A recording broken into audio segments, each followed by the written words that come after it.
Good evening, ladies and gentlemen. You are very welcome to what I hope will be a different and interesting experience. Thank you for being here on one of the nice sunny days again that have finally come back to Brussels after the rain, and I appreciate that you're spending your early evening here rather than on a sunny terrace, so thank you for that. This event is brought to you by three partners, by Celgene, by Friends of Europe, and by EFPIA. And we hope that this evening we will invite you into a different world. When we discuss healthcare, we all too often fall into the familiar patterns of sitting in our own sector, our own stakeholder, and blaming the others, somebody else's problem to deal with. We don't really often move beyond the traditional conversations. So in order to reframe healthcare in a different way, we have a movie to show you this evening that will show us a different perspective. And I'm inviting you to step outside of your current comfort zones, to step outside of your everyday work and enter a different space. We often think that healthcare is unique. It's unique because of what's at stake. It's unique because of its complexity, because of its costs, because of the number of people and organizations that are involved in it.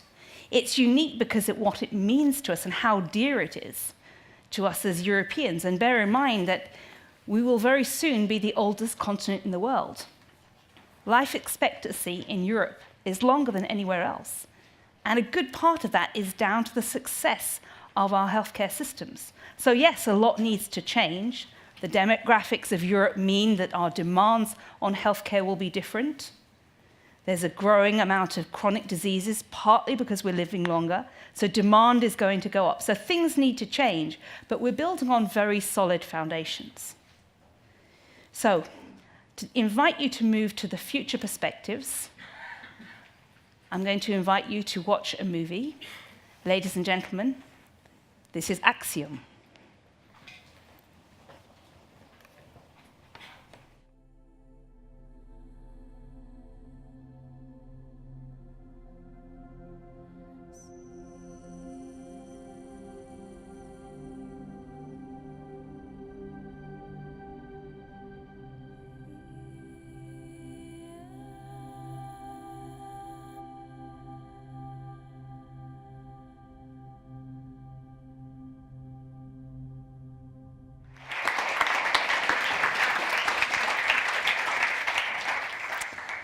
Thank you. I hope you enjoyed that opportunity to look at things and think about things from a different perspective.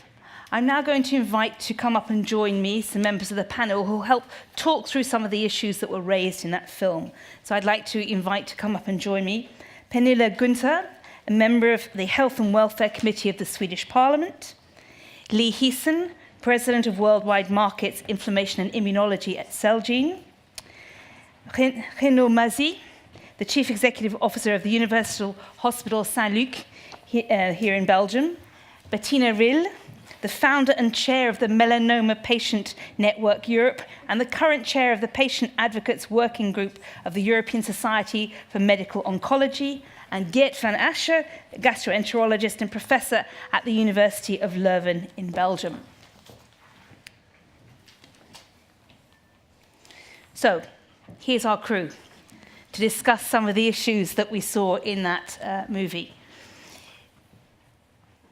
I would just first like to get your experience. I mean, that movie describes some of the challenges of working in an environment that is so heavily defined by constraints.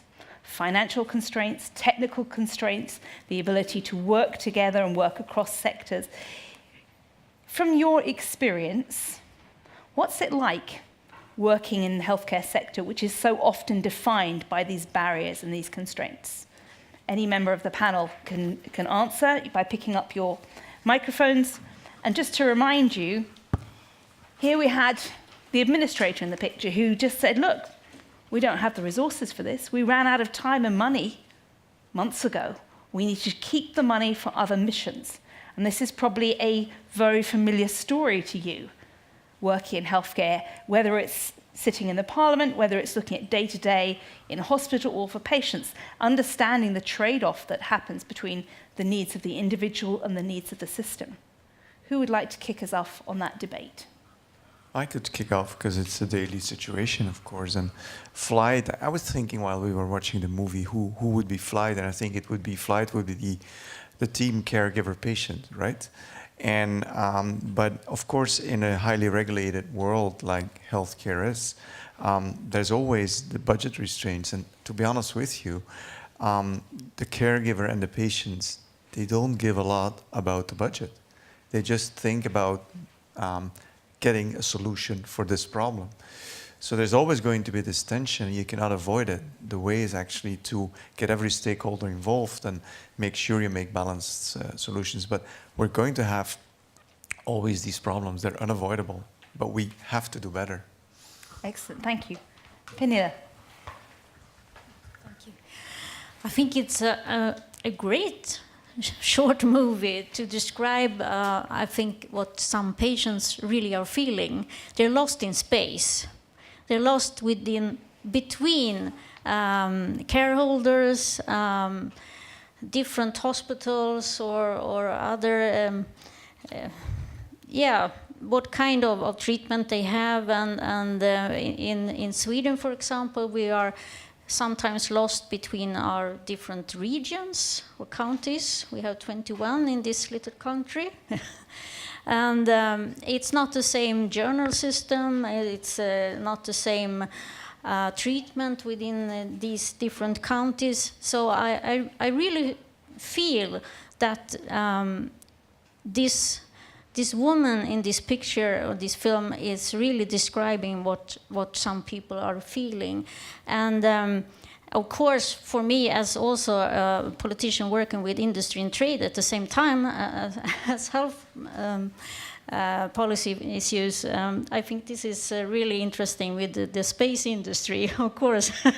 But I think the similarities between healthcare, life science, and the space industry is really the long time that it takes to develop new drugs or a new rocket engine is approximately the same time, really. And it also costs a lot of money. So I think it's really crucial that the people who are in the need, for this example, in the need of new drugs or new treatments, whatever in area they are, really feel that someone is responsible.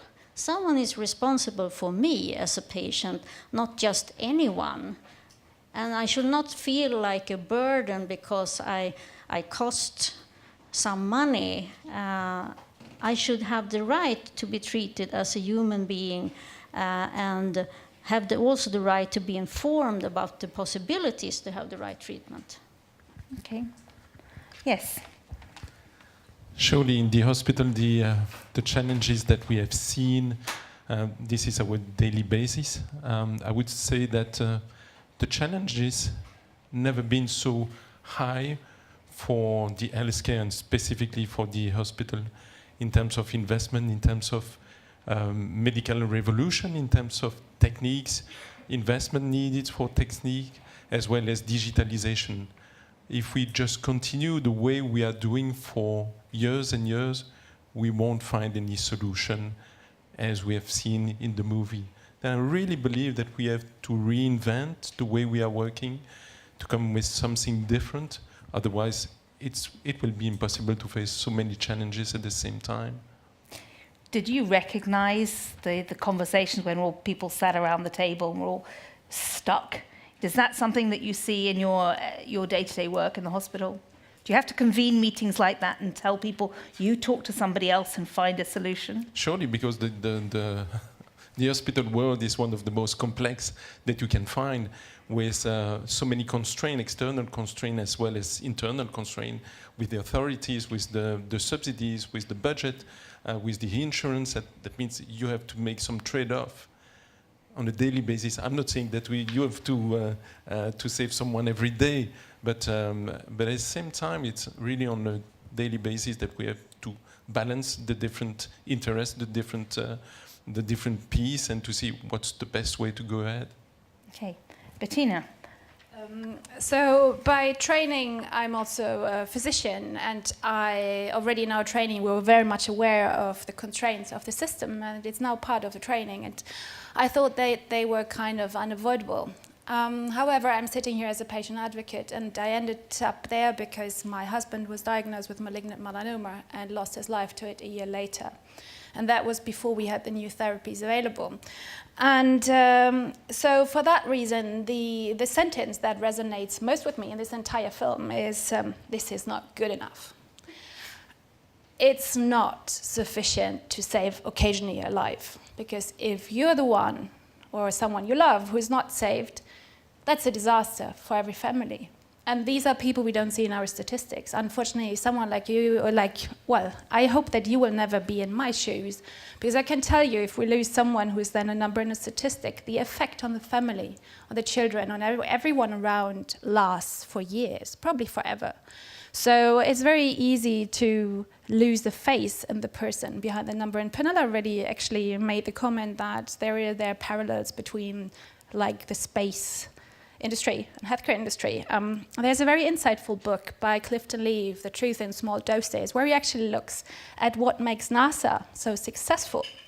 And they kept failing and failing and failing until they changed the way they work together to a very highly collaborative environment where the focus is on the goal. And I believe that this is something we're missing in healthcare right now. Lee, maybe you'd like to pick up on that, because I know that most recently people have described looking for a cure for, say, cancer or Parkinson's or some of these other big diseases as the next moonshot. So there's clearly a parallel in terms of the complexity and the challenge and the requirement to keep innovating to find solutions. What's it like for you?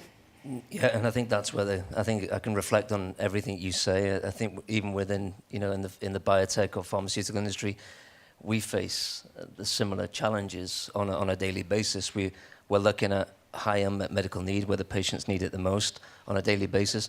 But to Renaud's point, we're having to prioritize. We're having to go in and say, as we're developing the drugs, which have a long life cycle for development, we have to look and see where can we deliver the most benefit to society, value as a whole over time, and also potentially, really ensure that we can get access for the patients so they can get the medicines. So that it reminds me, I was looking at some data recently in the EU with the orphan drug designation. This happened early in the 2000s. There were 8 medicines available for orphan diseases at that point. You look today after the legislation, the regulations that went in, there are 140 today. These are the things that allow, as you say, with the melanoma development, this is where the patients, and the next 10 years, this is where we've got to be prioritizing today what the patients will need in the future. Let me ask you now, sometimes a constraint can act as an impetus, as a motivation to move forward. So, and I'll come back to particularly people working every day in healthcare. To what extent are some of these pressures and constraints a good motivator?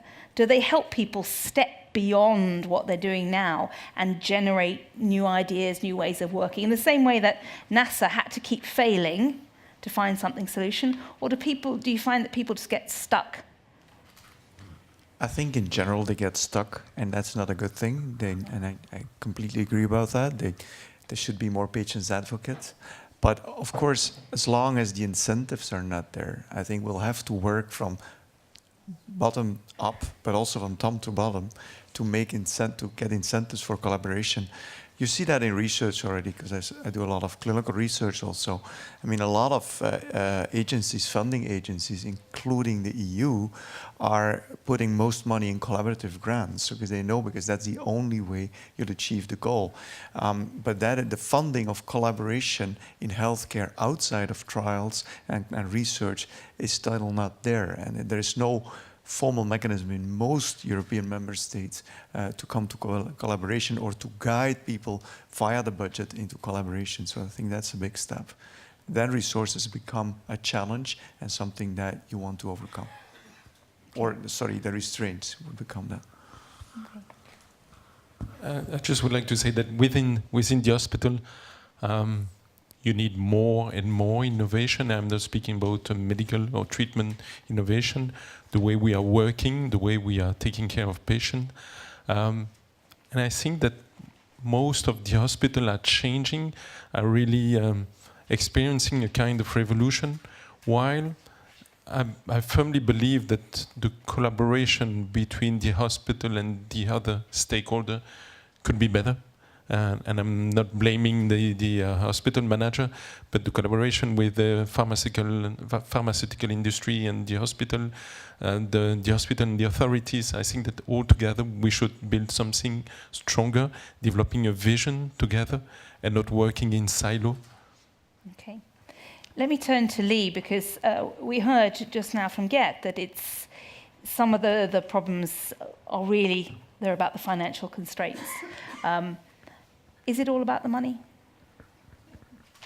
So I think a lot. If you can really get alignment at the beginning on what are the unmet needs, where do we need to be investing, where is the value to society and healthcare. I think we've got a chance. But it's that shared ambition. Coming back to that cross-functional collaboration. If the patient's at the center, I think we can achieve amazing things. But I think the things that will then facilitate it is the dialogue, is that ability to sit down and look at innovative ways of bringing access to patients, whether that be innovative financial models that will ease let's say, the immediate short-term burden. Because a lot of the challenges we have is that when you look at the long-term sustainability of healthcare, and we have incredible innovations coming through that will last healthcare for the next millennia. But the challenge is, in the short term, the budgets at the hospital level need to deal with it. And I think we as an industry as well have that obligation to come and sit down and look at what creatively can we do. And we know now with the increasing availability of data, the ability to measure the value of outcomes, so the patient, especially on a patient-reported level even, rather than potentially the regulatory endpoints that the physicians are so used to, but really the benefit the patients are experiencing. If we can get to that measurement of value, then I think we can work together very, very effectively. Okay. Yes, Bettina. I would like to add one point to that. Value, well, everyone likes value, right? Everyone likes valuable concepts. And it's intuitive. So everyone will agree value is a good thing. But something that we often kind of turn around and that we don't address is there is no value without access to these new medicines. Europe is a highly heterogeneous place, and something that I feel very strongly about is that, well, I'm German by origin, I lived in different countries, so I studied in France and in the UK, and now I live in Sweden. So I feel European. If we look in melanoma across Europe, however, it is a few hundred kilometers, usually westwards or eastwards, that decide whether you get a chance to live or you will die. We're able to set up Erasmus. Just on the way here from the airport, the taxi driver told me that his son was on Erasmus in Stockholm, and he was very impressed that we do have winter tires for bicycles. Yes, we do. But, I mean, that can't be it. That's not good enough. We're able to do this for education. I have benefited from Erasmus. That's how I met my husband, who benefited from Erasmus. My kids are European. But surely we can do more. We have our people, especially in Central and Eastern Europe, who don't have access to the same therapies, and people there die. Just we used to die 6-7 years ago. So I believe if we talk value, it has to be value for everyone, not just for the rich and wealthy, like people like us. So if we want to create that value, this access piece in there is an essential one, and we have to tackle it, and sustainability and affordability were that are really, really a critical part of the discussion. And very timely, just today in Forbes, there was a very interesting article how a pharma company has cut a deal with a payer to where access is part of the deal, and I would like to see more of that. Let me turn to Penilla now. I don't know if you saw The Economist this week, but on its front cover it said, universal healthcare access is affordable and doable. And that's something in theory that we have in Europe, but clearly we have a mismatch between demand and resource allocation.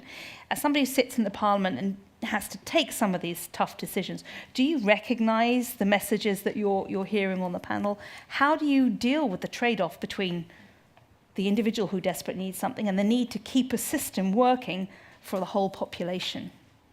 Well, it's really a demand and a challenge, of course, but I think my experience is that we need to know each other more. We need to network more between the patient organizations, the industry, and the politicians, because we need to learn from each other and to create an environment where we actually can raise the most important issues. And I think its value is not only a financial value, it's also a value of well-being for the patient coming to a hospital, for example. And I have to mention, I listened to the CEO for Johns Hopkins Hospital in the United States last year on a seminar, and he had created a new organization for the hospital, and he organized it as a flight deck or a flight tower, because he said if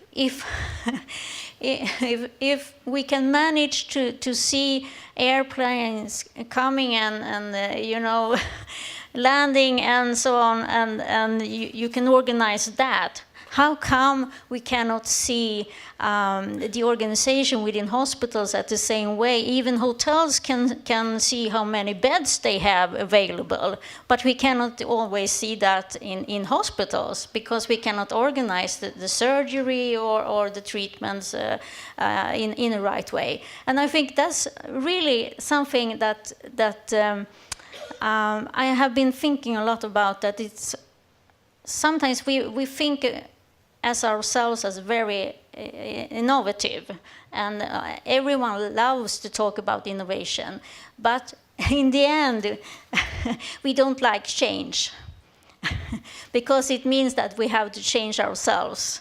And I strongly believe, and you can tell me I'm wrong, maybe it's awfully good in your hospital, but I think sometimes we need to reorganize the care and really have a better leadership, because everyone needs to feel that when they come to a caregiver, that you really get the best treatment available right there. Okay. So it's all, so value is more about a feeling sometimes than financial cost. Okay. Let's now talk a little bit more about the challenges of moving towards a collaborative space, because you've spoken about the incentives in the system, the need to organize differently, to do things differently, but there's a challenge of change. It's not always easy. And I said at the beginning that we tend to think of health as being unique, not like anything else, because of the stakes, the complexity and the challenge. But you've just cited two sectors, you know, air traffic control and hotel management, that require similar levels of precise management of flow of resources and people. And that's perhaps one area where healthcare falls down. It's managing the flow of need and demand and allocation. So what I'd like us to do now in this sort of next 15 minutes or so is explore, how do we get towards a space that's more collaborative? So in the movie, we have flight, mission, and we actually have a mission director whose job it is to bring in navigation, to bring in the technical, say, what you're offering isn't good enough. Go away and find me something better. Come up with a solution. And he even gives a time frame. Come back, let's meet again, let's find a solution. So, and this is where I'm going to also draw in the audience. And just to let you know, if you could already open your armchairs, the side of one of your armchairs on, I think, the left-hand side, there are microphones, and you would need to press the microphone if you want to speak. So I'll just ask a question to the panel, and then I'll be coming to you. And the question we're looking for now is, how do we get out of those silos and address the incentives in the system, the mechanisms of collaboration, and maybe drawing lessons from other sectors to make healthcare smoother, more efficient, to reach the values that you've talked about. So, panel, do we need someone like the mission director, whose job it is to knock heads together, to force collaboration across departments. Somebody who has that overall vision of the flow. Anyone on the panel? I think you do need it, but you have to be careful that you're not stopping the entrepreneurship that patients need. Patients need physicians to be entrepreneurial because otherwise they will not look for solutions. And so whenever you create that flow, you have to show the patients and the caregivers what the benefit is. And I think you can clearly show it. It's not going to be one size fits all, but the flow can help allocate resources better. But what you should not forget is that every patient is an individual, and the problem that can occur is that you're going to depersonalize and that you're going to put everyone at the same level. So you need to be still having these degrees of freedom, but standardization in care paths or whatever will help free up budget and free up time to take care of the more exceptional cases. So I think it's a blend of both. Okay, keep the microphone for a second, because the mission director in the film, he was able to address navigation and flight and technical. In healthcare, human bodies tend to be chopped up into pieces and owned by a speciality. And you, of course, yourself are a specialist in gastroenterology. Patients often have multiple needs. The psychological needs often get left far behind, but they are very heavy. And Bettina, I'm sure you highlighted how important psychological support is when, not just for the patient, but for their whole family members. How do we find the balance between a specialist who's really good in that area and owns that piece of the human body, but not lose sight of the whole patient? And in my mind, that's a little bit what the mission director should be about, not just about making sure the different care is working, but that the whole patient is seen. But I agree completely, and of course for physicians, it's a very good way of protecting yourself if you're siloing, and then you don't have to, you have to constantly re-educate as a physician, but if you can silo, of course, you're the space where you have to get extra education and postgraduate training is much more limited. So if you ask physicians, they think it's great. But of course, for the patient, it's a disaster. So we need to come back. And the solutions can be diverse. I think there's different solutions to this. There's patient navigators. There is systems that will form care paths, bundle appointments, and patients will be seen by everyone. But a solution that we have moved away from general physicians, that you move back to physicians that are not thinking as organ specialists. I don't know what the best solution is, but there is different solutions you can work at. Okay, Bettina. So, unfortunately not a solution, but rather an observation from my side. So we have seen in our patient network, so I built a European patient network that has a central English-speaking core and then country-specific groups where people can communicate in their own language, which I think is a very important factor, so having a group truly understanding your condition. The people we have seen faring best are the ones who understand their condition well as possible, and ideally have someone else, often a spouse or a partner, advocating on their behalf. If they're in a position where they're weak and cannot insist, having someone who comes with them and insists that certain things are done. And for example, that the pain specialist is pulled in, though the physician thinks that's not necessary, or that they get psychosocial support, makes all the difference. But we haven't found the magic bullet yet how we can make this consistent, because it very much depends on the own motivation and your chance of having such a partner. And that's also not good enough, because ideally it should work for every patient. Renaud. Yeah, just to build on what we have said before, we have been pioneer in our hospital, and it's coming back to early 2000, and it's the same in your hospital. We have setting a new type of function, which is coordinator, and we have started with oncology. Our oncology care coordinator are nurses or psychologists, and they are really supporting each patient. Is being assigned to one coordinator, and the coordinator is organizing all the cares, giving all the information to the patient. And for me, it's not just a question of coordination and doing the best things at the best time. It's also a question of humanization. It's really supporting the person, supporting the spouse, supporting the family, helping the people, hearing with the patient what the doctors is giving as a message, as an important message, and following up with the patient. We can see this, and I know this is not specific to my hospital. We are seeing this more and more, and I really believe that, and not only for oncology, it's the right turn. And another one is we have set up also multidisciplinary teams, because in the past when you were coming to a hospital for a cancer, it was really relying on which specialist you were seeing. If it was the surgeon, you would get surgery. If it was the radiotherapist, you would get radiotherapist. Now, if you have cancer, the team is taking the decision all together. Oncologist, radiotherapist, and surgeon are taking the decision, which is what pathway is the best for you, depending on the pathology that you have. Thank you. Penilla, you wanted to add something before I go to the room. Yeah, because I think that what you call a patient-centered care really should be about the patient and the people around. And I have my own experience as a patient as well, not only as a politician, but as a patient. I received a new heart transplant 11 years ago. And it was a great experience in many ways. Of course, the opposite would have been very sad and very bad, of course, but the most great memories I have from that period in hospital was that I had my own patient coordinator.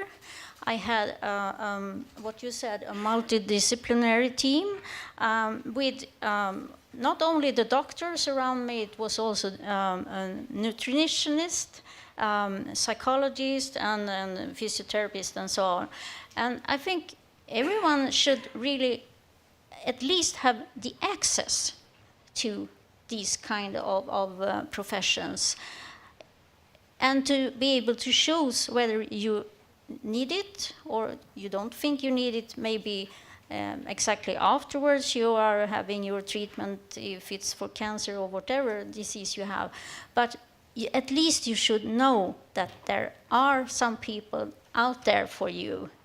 And I think that was, the wish for Nozomi in the film, that she really would like to have some encouragement and to know, okay, maybe I don't have all the answers from you now, but at least I know that you're there for me when I need you.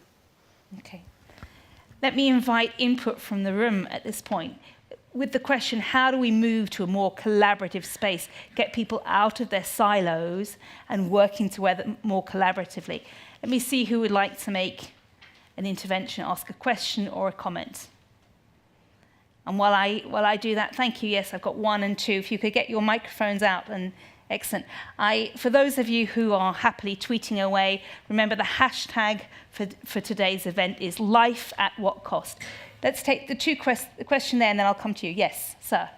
Okay, good evening. My name is Ruben. I work for KPMG here in Belgium, but I'm also Swedish, actually, half Swedish. And a concept that I like quite a lot about Sweden is lagom. So it means like having enough of everything, like not too much, not too little. And when it comes to collaboration, it's very important to understand what are the incentives for everyone. Industry has its own incentives, politicians have their own incentives, patients have their incentives, hospital administrators have their incentives. So finding a balance between all of these interests and making sure that it is enough, because no one will be able to maximize their interest at the expense of others, because this leads to distrust, which leads to friction, which leads to the issues that we see today. Okay, so it's about enough. How do we assess enough? What is that enough, and is this something that everyone can agree on? Because if we could get to that, then everything will be a lot easier, I would say. That's certainly probably the existential question in healthcare, and our panel will address that. Let me come to you. Good evening. I'm Stefan Geesels. I'm head of Digestive Cancers Europe, patient myself, and representing a patient organization.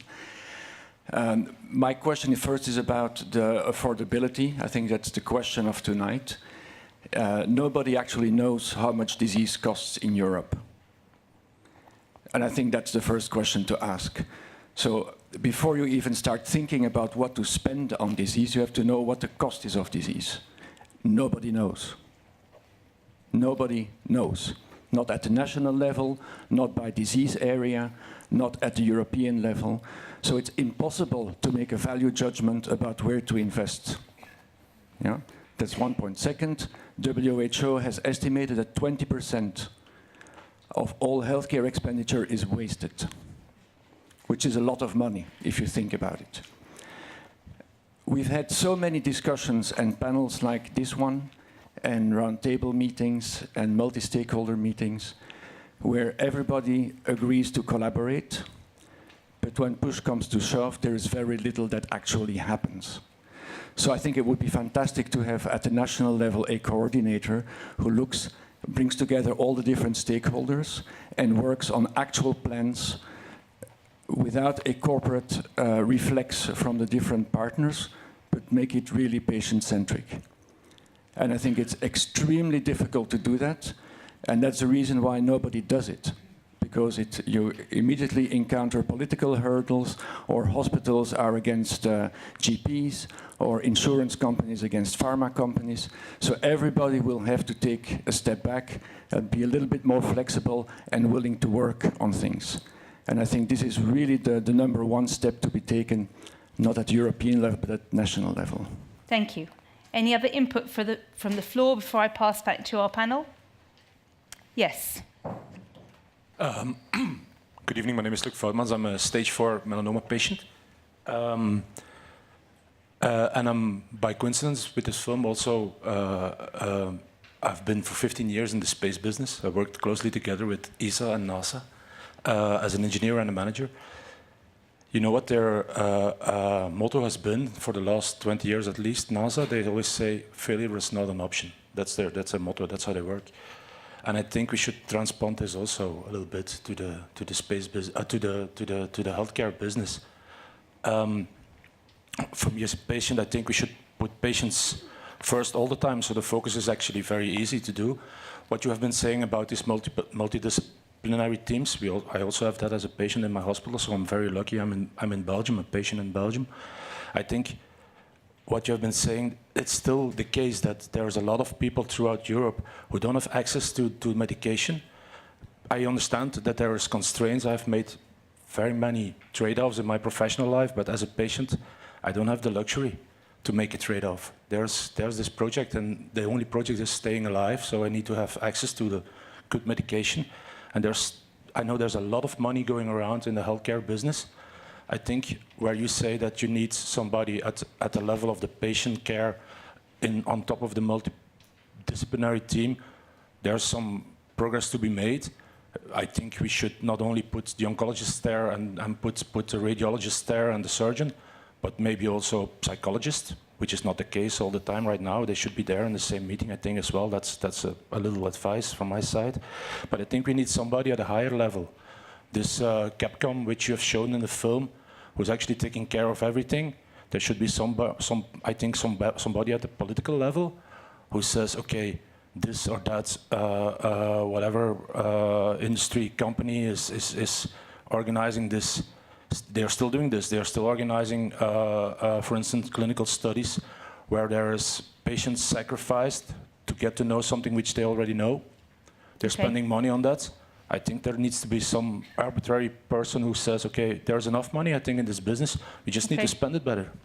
So, we've got some input from the floor, which said, I'll come to you in a little bit, we'll take this first set of questions. Getting to a definition of what is enough, getting a consensus from everyone on what is enough in terms of our expectations from the system and our own input is going to be a big challenge. We've picked up both times there this issue of waste. Is all the spending that we've got working? And there's been a lot of talk about collaboration, but actually when it comes down to it, people still stay in their silos, perhaps because the incentives in the system are there, and a plea there for the political level to take greater leadership in forcing the systems to do that. I mean, you mentioned 20% for WHO assessments. I've seen even higher that possibly 30% or more of healthcare is ineffective, inefficient, or wasteful, and that up to 10% of people are in healthcare as a result of the treatment they've already received. In other words, they've been harmed by it. So let me start by Penilla, because I think we're putting the responsibility there at the political door. You said that actually responsibility needs to be escalated. It can't just be a technical person. Someone with the authority to make the change is a level of political leadership. And this question of enough, that's a public dialogue, really. The population needs to input on that. Well, since I'm a strong fan of equality, also in society, then it's even more interesting to have it all over the country and all over Europe or whatever you compare it with. And I think it's impossible to just say or to mention a certain level of costs. Because it depends on research and development of new drugs and the mortalities and, there are a lot of factors. But I think at least you should have some kind of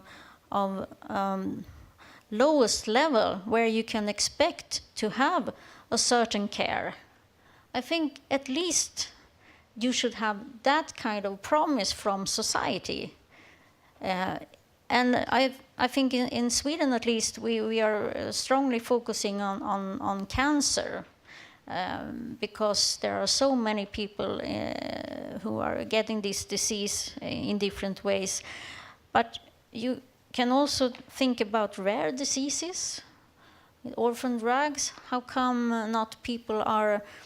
Why don't we have national budgets for that kind of treatment when we have so few patients in each group?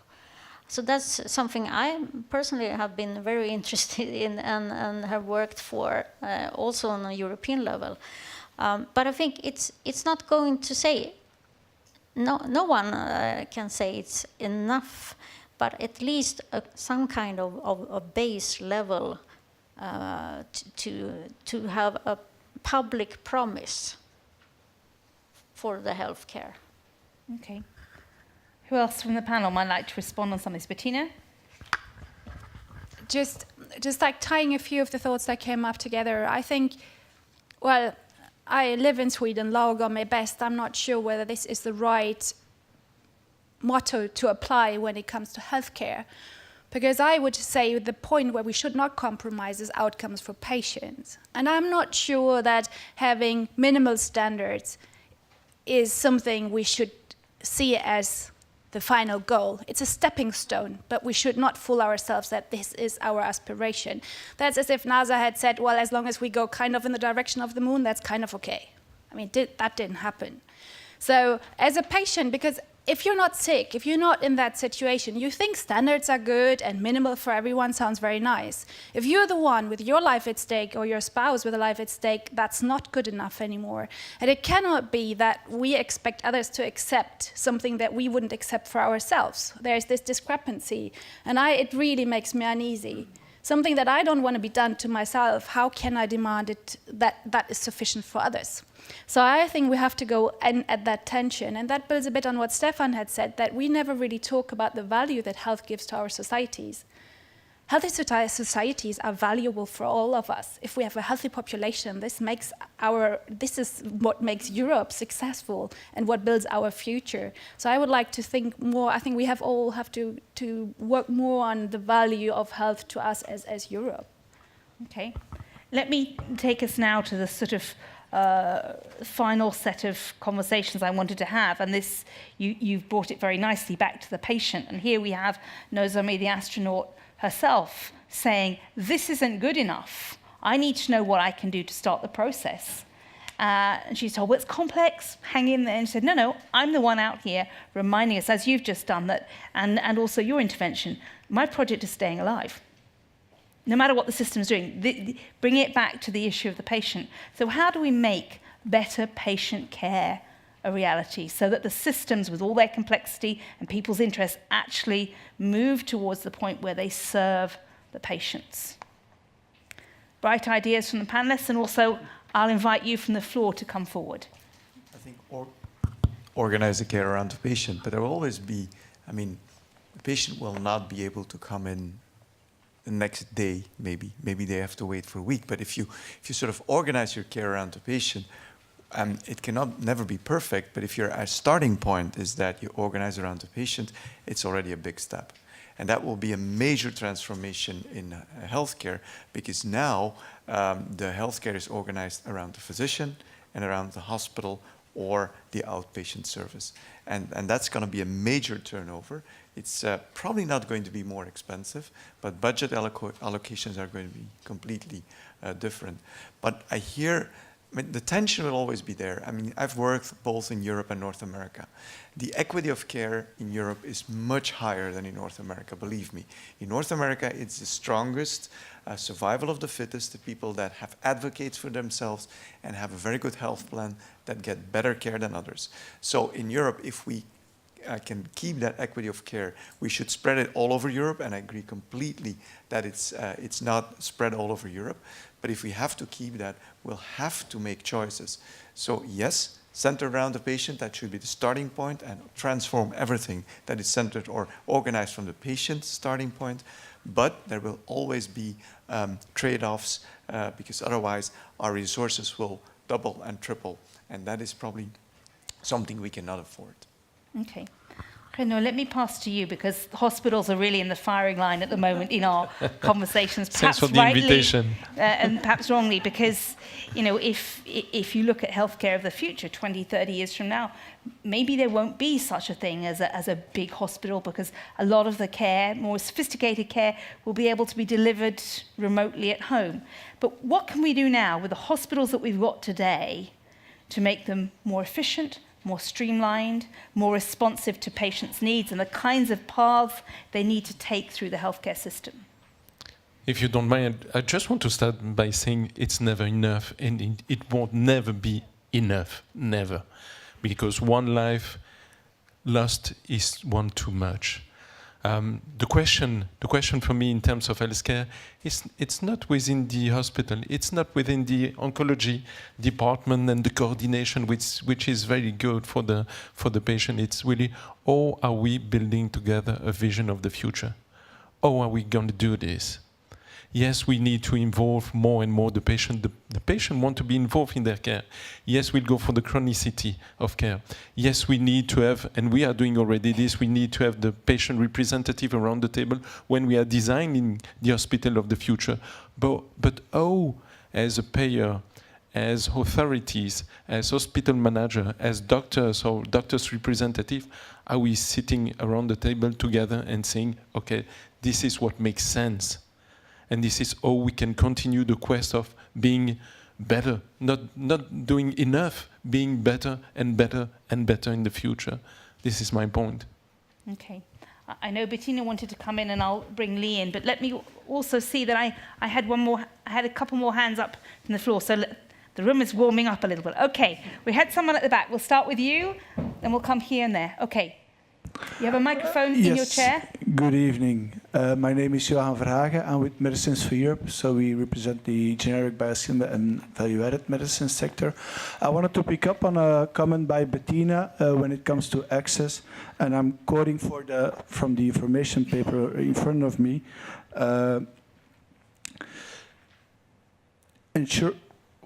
Ensuring access to innovative therapies for cancer patients and incentives for sustainable innovation. Of course, everybody in his right mind will agree to this, but can I remind you that even with non-innovative medicines, we don't even manage sometimes to create the proper access for certain patients. So you can see this in geographically throughout Europe in the different countries, but even indeed also in different regions. So that was an observation I wanted to share.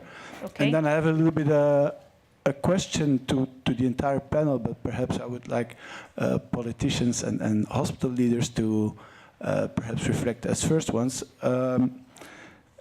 you mentioned leadership, and perhaps that we ought to change the leadership. It has already been touched a little bit in the previous comments.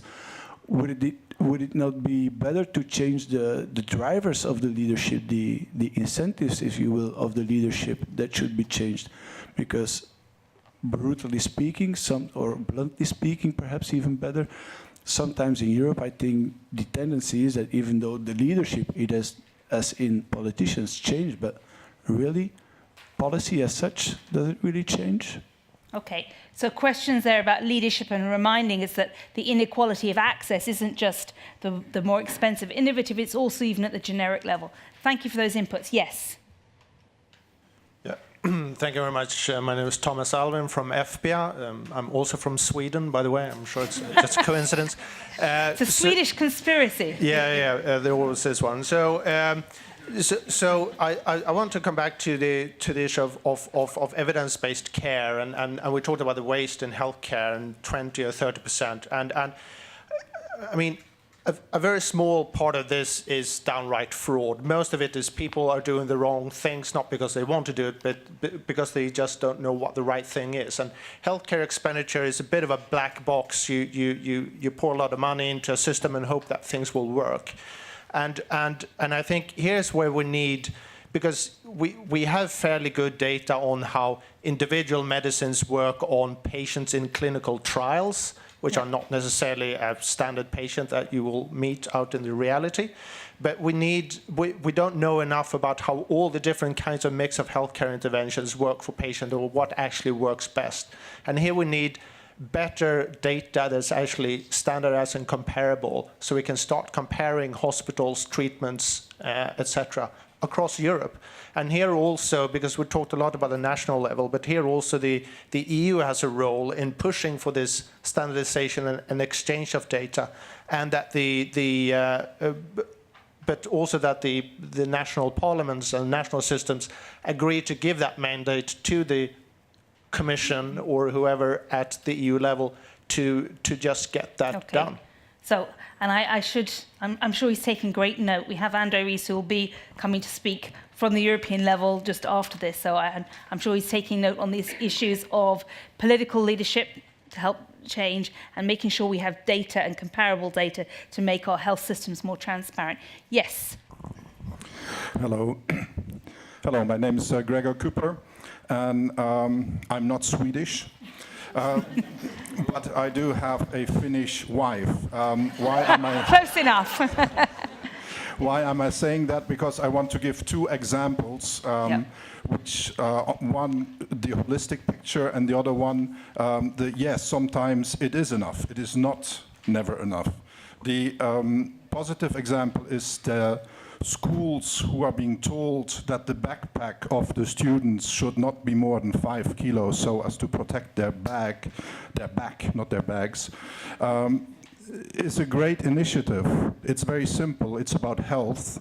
Why do only the Scandinavians come up with this? That's one question and a food for thought about health promoting. The why sometimes it is enough is my mother-in-law, which we unfortunately lost because it was never enough. After a very intense cancer treatment and coming back a few months later, and the whole team agreeing, yes, we need to treat more and we need to treat more. Yeah, operation successful, patient dead. Everybody around the table agreed, yeah, we need to do more. We, including the patient, thought, no, we don't. Just let us be for whatever months or years are left. So, yeah, never enough, no. Okay. Let me pass this to the panel to pick up, because there were a couple of issues there about getting the balance between appropriate interventions and then at a certain point allowing the patients to say no when they've reached the limit of what they want. So again, it's back to the patient issue. So leadership, data, quality, access. Bettina, I cut you off just before. Yes, what would you like to add on? First, I would like to comment to the Mr. From the generics industry. You, of course, quoted just part of it because the first paragraph says that I'm in melanoma. And unfortunately, there are no generics in melanoma that save lives. So let's have that discussion in 10 years when the patents run out, and then we are back to there. Because that's, of course, the issue. If you're unfortunate enough to live in this disease that is only treatable by innovative drugs, you have no cheaper fallback. That's that answer. Two, we're wasting so much money and resources are limited, and this is something that Gert actually mentioned earlier. I think there's a lot of space in collaboration and smarter working together that we're currently not using.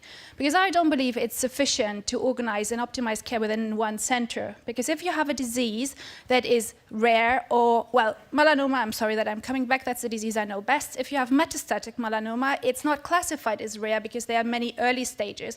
But late stage melanoma is a rare cancer. So you have kind of the disadvantages of being rare without the protection of being rare. So you cannot expect to have a specialist in every tiny little hospital. That's not effective, not cost effective. That is just training-wise not possible. So I would like to see a collaboration between centers. And we're already, sometimes it is even not in the same country. Belgium is a small country. We know that our specialists collaborate, for example, with the Netherlands or other countries. So I think if we put incentives on that collaboration, and that can be as cheap as an email, we have a lot of space in there, and we use that in our advocacy work for everyone, and that costs time, but not, well, time is money, but I don't think it's just about big resources. Okay, thank you. Lee, what would you like to add here?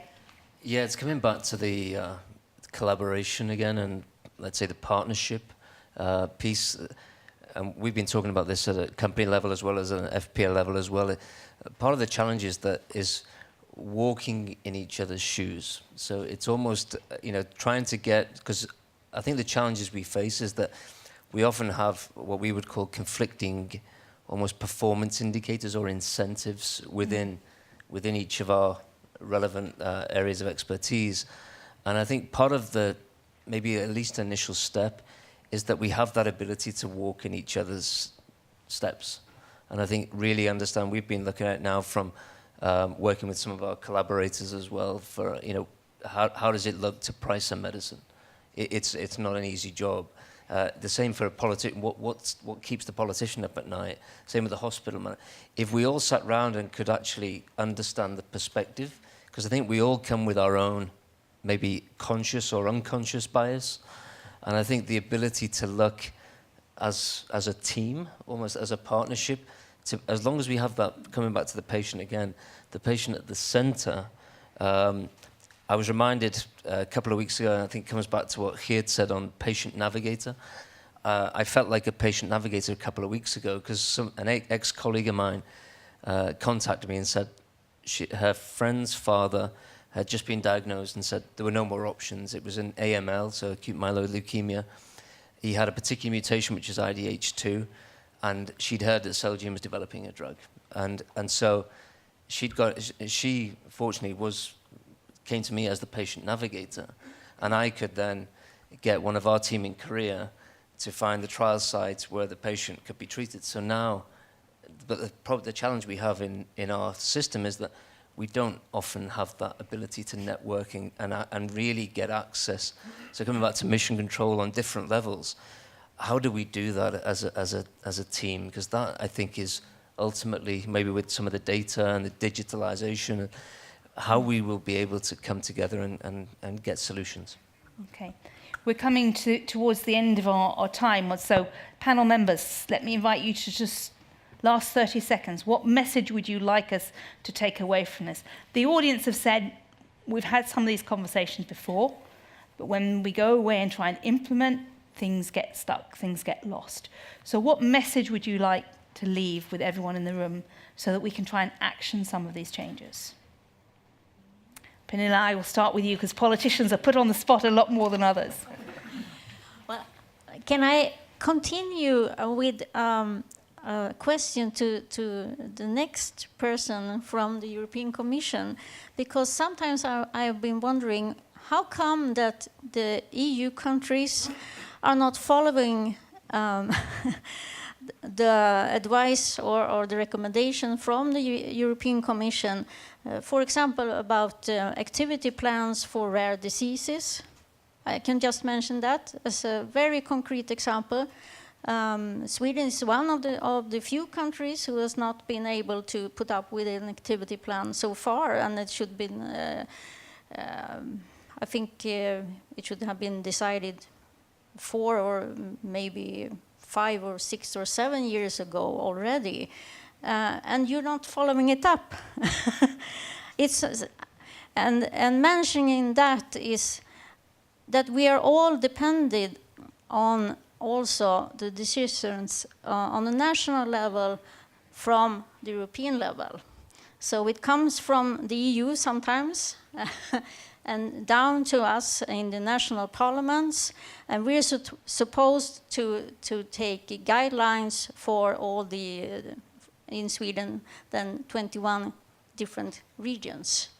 And after that, they are also independent, so they can decide for themselves in the next level.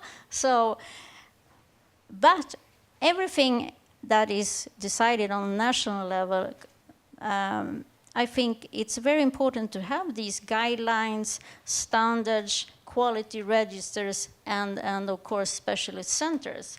And I think that's something we should really need some help also from the European level to continue that work, and also to have some kind of demand that you should really keep this work going in every country. That's my wish. Thank you. I put it over to you. I'm fairly certain that someone in Andre's team will be contacting the Swedish Parliament to ask them about their rare disease plan in the coming months. Renaud. Maybe my last word would be the following. I mean, it's really a revolution that we are going to face, and it has already started. Nobody knows exactly how he will be treated in 10 years or 20 years. No one knows. Neither the MD, neither the hospital manager, neither the pharmaceutical industry. But it's a wonderful opportunity to try to set up a vision and say, okay, how are we going to work together? We have spoken about data, having the data with the digitalization, big data, artificial intelligence. It's a huge opportunity. Comparing hospital, comparing MD, not looking only on the MD and the hospital, but looking from the GP to the care after the hospital, looking at the whole chain and saying, okay, what makes sense for the patient? What can we change? What can we improve? It's really one of my wish for the future. Thank you. Bettina. So I think I can just echo what was said before, that what we're currently having, this is not good enough. So something has to move.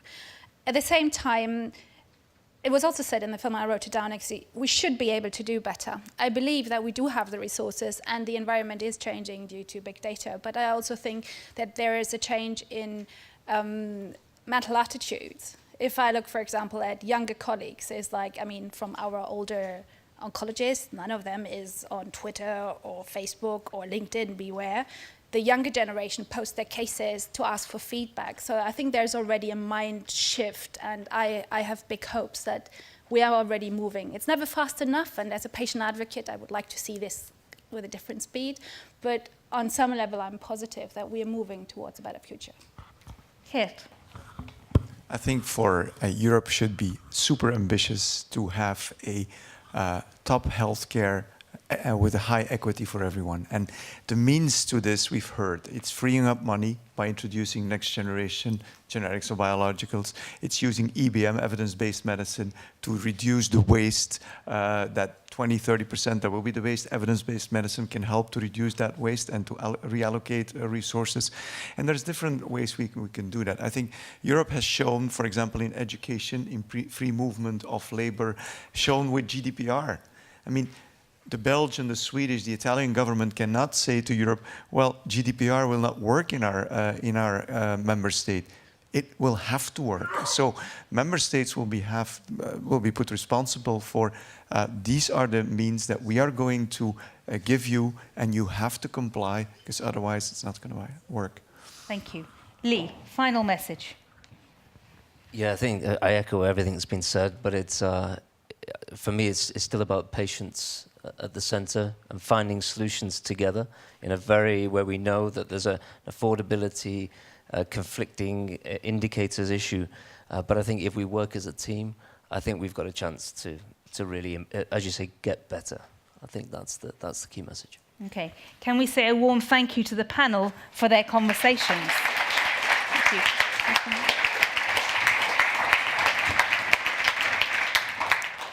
Let me now invite up to join me the final two members of the crew on the spaceship that is our evening together. I'm delighted to invite Nathalie Moll, the Director General for EFPIA, and André Ries from DG Santé, the Director for Health Systems, Medical Products and Innovation. So I'm going to start with André and put you on the hot seat because we had lots of suggestions for what Europe should do or shouldn't do.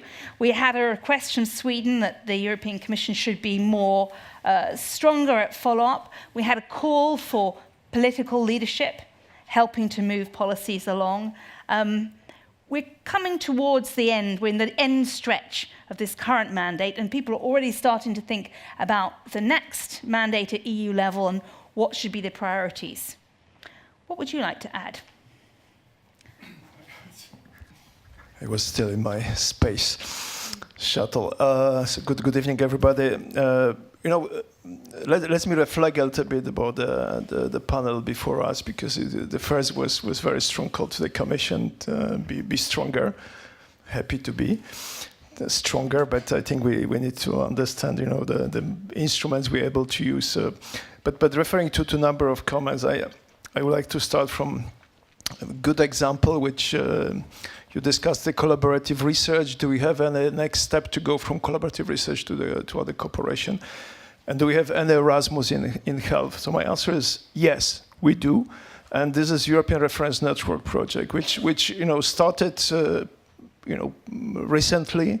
I think I see this potential. I am in contact every almost day with the leaders of those networks, and almost 1,000 clinicians around Europe started cooperate. Knowledge is already traveling. I hope clinicians also will move and get kind of culture shock, maybe also learning about the winter tires for the bikes, and they will. There is an answer, which I think we were able to develop, and I think we should look at this as a positive. But all started from the cross-border directive. I mean, we should also remember that thanks to patients, a number of years ago, the journey started. Then we went through the very difficult, complex legislative period. But those directives really opened door for Europe. I mean, this is really one of the milestones for our work, and now we see this after 5 years of implementation. The report will be soon presented to the Council and Parliament. Patients are moving. There is no huge movement as was speculated by many when we negotiated this directive, but this opened also very, very nicely door for the cooperation in a number of areas, like Lorenzo already mentioned, as for HTA cooperation, for digital cooperation. So I think this is the next milestone we should see as a European one. Then data, we just last week published the communication on digital care and health and care. And there are issues which we hope we can implement. I mean, I don't think we make this communication just to make our life nicer, but we wanted to also communicate that we are committed to go this direction. So answering to the question, do we have interest to do more in the standardization or helping, digital data flow across Europe? Yes, we do. We try. We work with member states to make this possible. And then I will move to the last two or three important comments about the waste. This is also something we would like to invest more. We are working closely with OECD, also with the member states experts, with the Health System Performance Assessment Group. We try to understand better how we can help. Because this is, is this clinical waste, this organization waste, this is all kinds of other waste in the system. But as Thomas said, it's a very much still black box, and to understand how to open this black box and start to it's a next phase. The other part of the discussion about coordinated care, and this is also something we very much would like to help. We discussed this, by the way, also with Friends of Europe just few months ago. This report coming out of the Health System Performance Assessment Group and the expert group. So it's the push on the European level. But now we are coming to the question, how this can change in the national settings. The rare disease is a great example. Thank you very much. You brought this. 2009, I was also responsible for this policy. We were able to make this policy, and we convinced member states, let's go together and go for the national rare disease programs and so on. More than 20 of member states decided to build those programs, and few others, they didn't, But of course, we continue to ask questions. We also try to share knowledge between different actors in member states to help each other to build the program. But also we should understand now the European Reference Network brought the kind of new dimension to this exercise. And to my understanding, a number of countries also are reflecting how to link now better this approach, the national health programs, also with the European dimension. So maybe somehow those that are late maybe will be better prepared to build these programs in the kind of new also evolution we are kind of see now in the European reference networks. Okay. Thank you for that. Natalie, let me pass to you. And we heard in the earlier panel some of the day-to-day challenges of people working in healthcare, the limitations, the barriers, the constraints, and the need for everyone to move to a different form of collaboration and trying to find solutions that works. How do you see your organization fitting into that picture of collaborating and finding solutions? First of all, I really wanted to thank the organizers. It was really fantastic, not only the video, but also the panel. It was really exciting to listen and the interventions from the floor. I think we have, mirroring what we heard this just before us, there are two challenges, the patient needs and the budget, and two amazing opportunities, the technological revolutions in biotech and in data. So I think we have a fantastic situation where we can't avoid but to change what we do, because what we do is not good enough, or because the things coming down the line are so revolutionary that we have to do things differently, because suddenly you're not going to have a product anymore, you're just going to have a treatment with your own cells, and you're going to have to find new ways of doing that. So I think we're in a really exciting moment where there's no choice but to change. And I hear what you're saying. We've had this conversation so many times. And what about it happens at national level? We can discuss also at European level how to do things better, and we can put things up at European level. But in actual fact, the patients are treated very often nationally, and then those things have to change there. So I would say there are two different levels. There's an EFPIA level, and then there's a National Pharmaceutical Association level, and we're working very much hand in hand with our national associations. On the EFPIA level, what we've seen is really trying to come out with this outcomes-based conversation, not just among ourselves, but when you were talking about the incentives, we have this intervention-based incentives for everybody, and we really need to move towards an outcomes-based incentive system for all the different bits that are involved with dealing with the patient. And bits is the wrong word, but you know what I mean, the chain. I also call it a chain, not a system. They're all different bits. And today, I think it's very uncoordinated the way we're all incentivized, and sometimes at cross purposes. So somewhere at the political level, we need to agree the incentives. And then we need to get smarter at communicating with one another, but also setting up concrete things. So I know that as EFPIA, a number of our members are working with IMI to set up the European Health Data Network. So that is an actual concrete system where we will try and standardize the data that sits in many different places in its little silos, not bringing it together, but making it communicable so that a researcher can say, I'd like this analysis done in these 4 countries, and they can get the information back and they can analyze it and use it. And so that is a concrete, it's under the IMI project, and it's a concrete step, right? Something that helps. And the other thing we're doing is we're working together with ICHOM, which is one of the many organizations working on standardization of data, because I think this is one of the very important things that we need to crack if we want to make progress. And with that, we're also going to do workshops in member states to really push, okay, so we need standards, we need data standards, we need the different parts where the patient data is collected to be able to communicate with each other so that we can make progress. So I think as an association we have a responsibility for speaking with the different elements of the chain and bringing people together, and we're also doing that. It's not easy. It's a very siloed environment, but also doing very concrete steps that give value, not just conversing, because we can converse for a long time. At the national level, what we've done is we've made it a priority also for our national associations, who anyway had it, I think, as a priority, but we've already done one workshop on best practice sharing in terms of what coalitions or conversations are you having on outcomes-based healthcare, on reduction of waste, on incentives. And it was really exciting. We have 33 national associations in EFPIA, so more than the European member states. And it's really exciting to see the different relationships and conversations they have. And some work a lot with trade unions, and other ones work more with patients, another one works more with doctors. And they were learning from each other. And it was all Eastern, Western, all the European countries, plus some non-European countries that we have in there as well. And learning, so we're planning to continue that. And as we have more concrete things, to also go out to those countries with our concrete projects and make progress. Yeah. Okay, let me ask you a question, a time machine question, because you said we're at this exciting moment. We've talked in the earlier panel about the need for a revolution, not just evolution, and change is inevitable, change must come. If I could move time forward to 2025, at the end of the next 5-year mandate, do you think we'll be having the same conversation still about collaboration, or do you think we'll be having a different conversation? I'd hope we wouldn't be having the same conversation because it's really boring. But I think, so we have 7,000 medicines in development today, so 2018, right? So by 2025, some of those things will be coming out.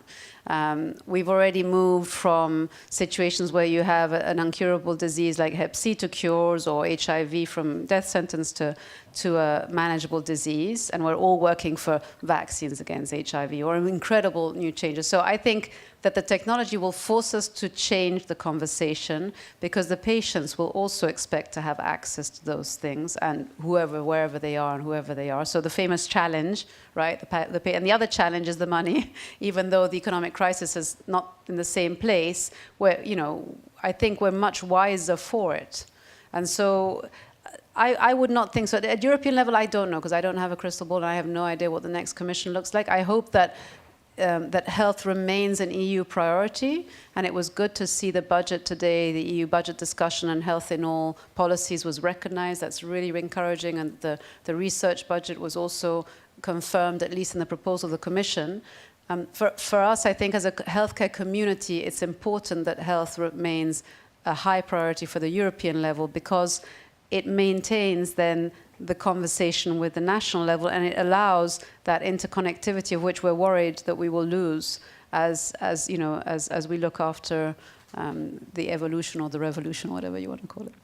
Andre, final words. What are we talking about? The same question to Natalie. I think for me the biggest change will be still in society and also in the professional life, because when you said about the artificial intelligence, and when I speak to people working in this field, and they are telling me that in next, year, 2, 3, there will be the shift from the system that patients will come and tell to the doctor, according to the algorithm, whatever machine, contact doctor, artificial doctor, I am going to have a stroke in next 24 hours.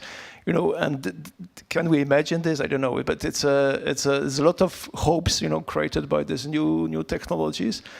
But at the same time, we have still big barriers of the health professionals and society, because I think society is not moving so quickly like technology, and we should not forget also those they cannot catch up, so quickly as the younger generation of our children. So my big kind of question is about how much society really would like to be in the debate, because it's more and more patients are organized. Patients, if I remember my time as a vice minister, and which patients were coming very rarely, almost not to the office of minister, but now this is rather a question how many groups are organized and what you should see them on national or local level. So the participation of citizens is much stronger and will be stronger. The connectivity between the health professionals will be stronger.